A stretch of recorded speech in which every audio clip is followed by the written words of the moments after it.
그냥 건강하게 잘 자랐으면 좋겠어. 이게 무심결에 그냥 아이 생각해서 하시는데 저는 그 말이 되게 위험한 말이라고 생각해요. 부모가 자녀에게 해줄 수 있는 최고의 지원은 무엇인가요?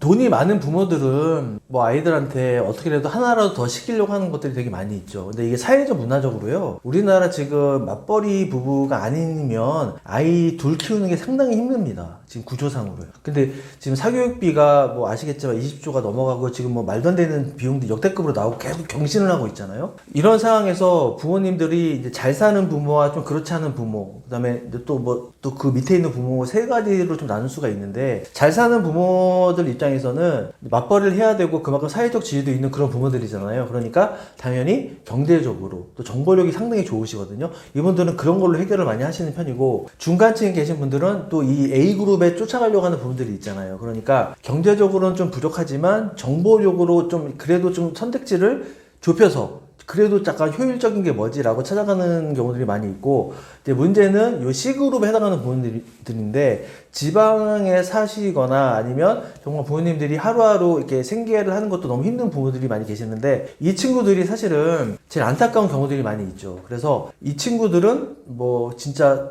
사교육을 받는 게 겨우 뭐 인강 정도? 예, 그리고 진짜 막 수시의 학종에서 버라이어티하게 만들어지는 것들은 A그룹은 정말 전문가가 막 해주는데, 이 C그룹은 정말 담임 선생님하고 고민해야 되는 정말 순수한 그룹이라고 생각이 드는 거고요.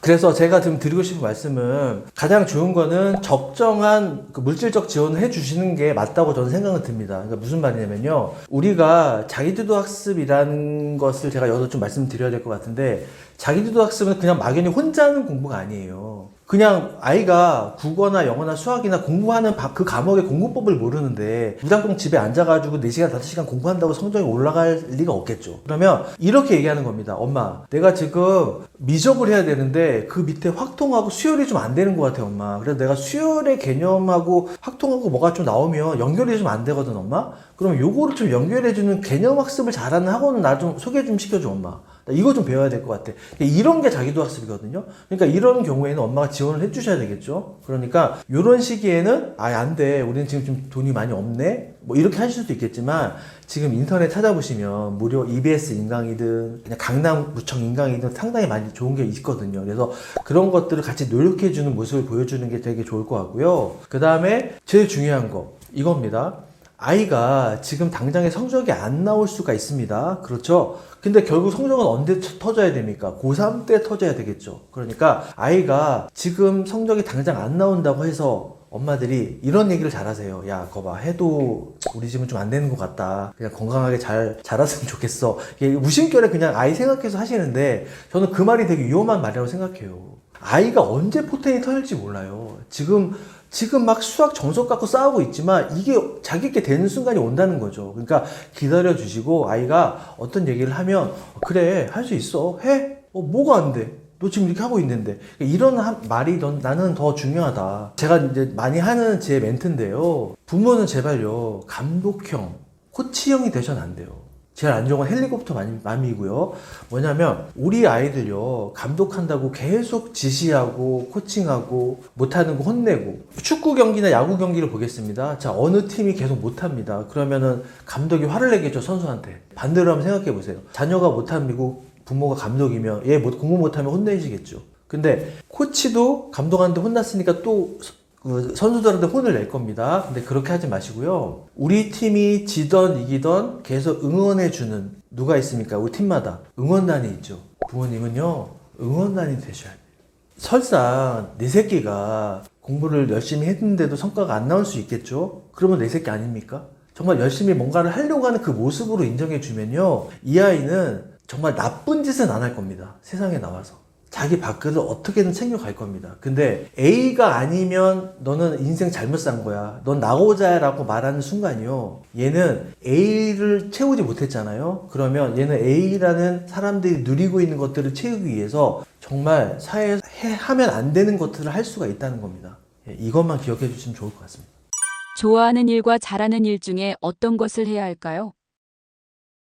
이런 질문 저한테 되게 많이 해요. 아무래도 제가 자녀교육, 부모교육을 하다 보니까 좋아하는 일, 잘하는 일 어떤 걸 해야 됩니까? 라고 물어보는데 이거는요. 저도 지금 뭐 아이가 다 성인이 되고 하는 나이지만 내가 어떤 일을 좋아하지? 내가 어떤 일을 잘하지? 그거를 찾는 게 진짜 50년 이상 걸렸어요. 그거는 찾을 수가 없는 영역이라고 저는 생각이 듭니다. 대부분은 이런 얘기를 하시죠. A라는 그룹에서는 야 그래도 좋아하는 일을 해야지 그래야 오래 할 수 있다 라고 얘기하시고요. 지금의 어떤 세대에서는 이렇게 또 얘기합니다.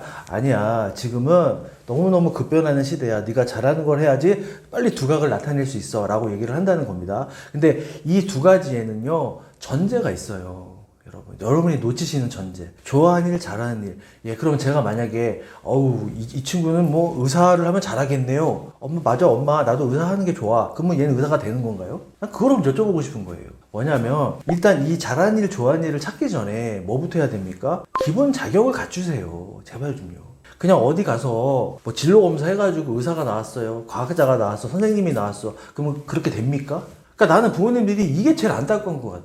초등학교 때 그냥 어디 학원이나 무슨 뭐 상담센터 가가지고 병원 가가지고 이 진로 받았다고 얘는 이게 맞다고 나왔단 말이에요 얘기하시는데 그거 아닙니다. 인생에서요 계속 학교 다닐 때 공부하고 탐구하는 과정에서 나오는 거지 그냥 갑자기 좋아하는 일이 나오는 건 아니라고 생각합니다. 그리고 우리가 생각하는 정말 그 메슬로의 5단계에서도 아시겠지만 우리가 최고의 그 5단계가 뭡니까? 자아실현의 욕구죠. 이게 정말 자기가 좋아하는 거를 찾는 일이잖아요. 어떤 사람은요, 자기가 죽을 때까지도 자기가 좋아하는 일이 뭔지 모르고 살아가다가 죽을 수도 있다는 겁니다.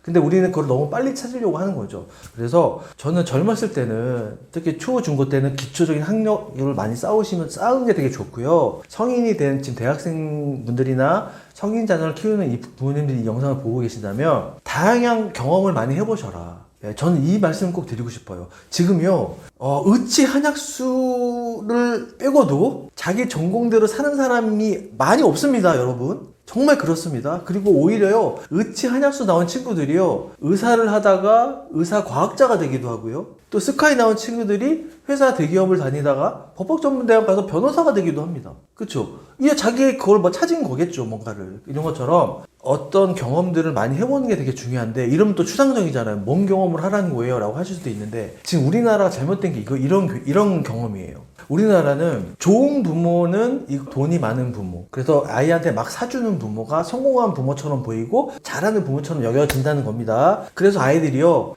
소비의 경험을 경험이라고 생각해요. 난 이게 제일 큰 문제라고 생각해요. 그러니까 어릴 때부터 보세요. 똑같이 교복을 입고 중고등학교를 다니지만 그 중에 하나씩 명품을 사줘. 티를 내야 되잖아요. 우리 나 잘 산다는 거.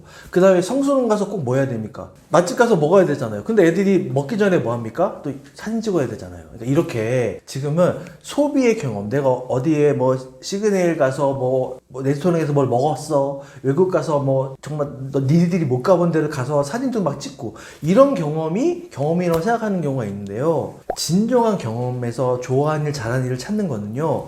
자꾸 도전해보고 실패해보는 겁니다. 지금 아이들이 제일 안타까운 게 저는 이런 것 같아요. 아이들이 좀 더 무식해져야 되는데요. 무식해지지가 않고 있어요. 이 말이 무슨 말인지 아세요? 똑똑해지지 않는다 그 얘기가 아니라 너무 똑똑해 버리니까 이제는 회계사가 되면 이런 루트를 가겠네? 그래서 얼마를 벌겠네? 아, 유튜버가 되면 이렇게 돼서 이렇게 되겠네? 연예인 아이돌이 되면 이렇게 연습생을 해서 이렇게 된대. 이미 애들이 다 알아봐요. 맞죠? 그러고 나서 해보지도 않고 뭐합니까? 이미 자기가 다 경험한 것처럼 결정해버리죠. 그러니까 안 하는 거예요. 그러니까 엄마가 공부 좀 해봐. 이렇게 얘기해도 엄마 어차피 공부해서 대기업 가도 똑같대. 그러니까 안 한 게 나아 엄마. 난 내 길을 찾아볼게. 뭐 이런 엉뚱한 소리를 한다는 거죠. 근데 실제로 보세요. 공부를 열심히 해서 어떤 기업에 갔어요. 근데 해보니까 나랑 좀 안 맞는데? 이런 부분은 안 맞는데? 그러면 그건 하나의 경험이 되겠죠. 그래서 실제로 그 친구가 나와서요. 회사 조직 생활이 안 맞을 수도 있습니다. 근데 공부도 열심히 했던 친구고 대기업에 간 친구잖아요. 나와서 뭐 하냐면 정말 자기처럼 기업에 갔는데 너무 힘들어하는 친구들 위한 기업 코칭을 해서 성공한 친구들도 제가 많이 봤어요. 그래서 저는 실패의 경험들을 많이 해봐라. 그리고 엄마는 옆에서 뭐 해라? 인정해주고 격려해줘라. 지지해줘라. 그러면 좋아하는 일, 잘하는 일 찾게 됩니다.